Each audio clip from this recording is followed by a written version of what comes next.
I thought I'd share some thoughts about the presidency. You could call it reflections on it by a guy who's headed out of town. President Bush has been getting a lot of questions lately about what he'll do after he leaves office. We're not going to tell President-elect Obama how to run his administration, nor will I spend a lot of time second-guessing him. I believe once the president gets off the stage, you get off the stage and let the next man do the job. But that doesn't mean he'll disappear entirely. I'll be involved with the freedom movement. I'm particularly involved right now with the malaria and HIV/AIDS initiative, PEPFAR. Right. I will be involved with free trade. As I told you, I'm worried about protectionism. Workers are already busy on the President and First Lady's new home in Dallas.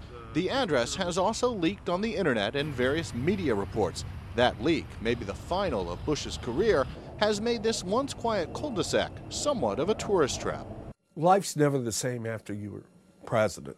Dennis Simon is a political science professor at SMU, where the Bush Library and Policy Center will be built. What is difficult to unplug from are two things. Number one, I think the adrenaline rush of being president, of dealing with pressing issues, of having decisions required right now. And number two, some of the trappings of the office. He will have Secret Service protection. He will obviously live in comfort, but that is different than living in the White House with access to Air Force One.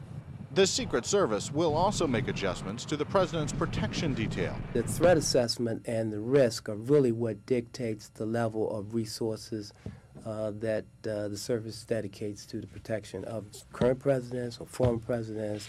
Danny Spriggs is a former Secret Service agent who now serves as Vice President of Global Security for the Associated Press. You have to come up with more innovative ways of doing things, because clearly you no longer have protectees traveling in a 15 or 20 car motorcade.